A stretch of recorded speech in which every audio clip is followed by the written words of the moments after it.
Idukki Thodupuzha police സ്റ്റേഷനിൽ നിന്നും തൊണ്ടി മുതൽ കടത്തിക്കൊണ്ടുപോകാൻ ശ്രമിച്ച പോലീസ് ഉദ്യോഗസ്ഥന് സസ്പെൻഷൻ. കാളിയാർ പോലീസ് സ്റ്റേഷനിലെ സീനിയർ സിവിൽ പോലീസ് ഓഫീസർ ജയ്മോനാണ് സസ്പെൻഷൻ ലഭിച്ചത്.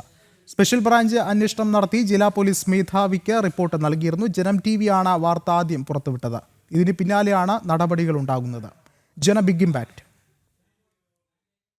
മെയ് മാസം 5-ാം തീയതിയാണ് തൊടുപുഴ പോലീസ് സ്റ്റേഷനിൽ സൂക്ഷിച്ചിരുന്ന 17,000 രൂപ വില വരുന്ന സ്പോർട്സ് സൈക്കിൾ പോലീസ് ഉദ്യോഗസ്ഥൻ കടത്തിയത്. തൊണ്ടിക്കുഴ സ്വദേശിയുടെ വീട്ടിൽ നിന്ന് മോഷണം പോയ സൈക്കിൾ പോലീസ് വീണ്ടെടുത്ത ശേഷം കോടതിയിൽ ഹാജരാക്കുകയും തൊണ്ടി മുതൽ സൂക്ഷിക്കാൻ തൊടുപുഴ പോലീസിനെ തിരിച്ചേൽപ്പിക്കുകയുമായിരുന്നു. സ്റ്റേഷനിൽ സൂക്ഷിച്ചിരുന്ന സൈക്കിളാണ് തൊടുപുഴ ഡിവൈഎസ്പിയുടെ സ്പെഷ്യൽ സ്ക്വാഡിലുള്ള കാളിയാർ പോലീസ് സ്റ്റേഷനിലെ ഉദ്യോഗസ്ഥനായ ജയ്മോൻ കടത്തിക്കൊണ്ടുപോയത്. സൈക്കിൾ തിരികെ എടുക്കുന്നതിനായി കോടതി ഉത്തരവുമായി ഉടമ എത്തിയപ്പോഴാണ് സൈക്കിൾ കാണാതായ വിവരം പോലീസ് അറിയുന്നത്.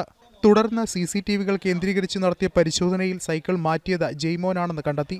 പോലീസ് അസോസിയേഷന്റെ പ്രോഗ്രാമിന്റെ ഭാഗമായി ക്ലീനിംഗ് നടക്കുന്നതിനിടെ സൈക്കിൾ മാറ്റിയതെന്നാണ് ഉന്നത പോലീസ് ഉദ്യോഗസ്ഥർ നൽകിയ വിശദീകരണം. തൊണ്ടി മുതൽ കടത്തിയതുമായി ബന്ധപ്പെട്ട് ജയ്മോന് ബന്ധമുണ്ടെന്ന സ്പെഷ്യൽ ബ്രാഞ്ചിന്റെ റിപ്പോർട്ടിന്റെ അടിസ്ഥാനത്തിലാണ് സസ്പെൻഷൻ നടപടികളിലേക്ക് ജില്ലാ പോലീസ് മേധാവി കടന്നത്. 6 മാസത്തേക്കാണ് ജയ്മോന് സസ്പെൻഷൻ. പോലീസ് അസോസിയേഷന്റെ സംസ്ഥാന സമ്മേളനം ഇടുക്കിയിൽ നടക്കാനിരിക്കെയാണ് സേനയ്ക്കാകെ നാണക്കേടുണ്ടാക്കിയ തൊണ്ടി മുതൽ കടത്തൽ സംഭവം. ജനം, ഇടുക്കി.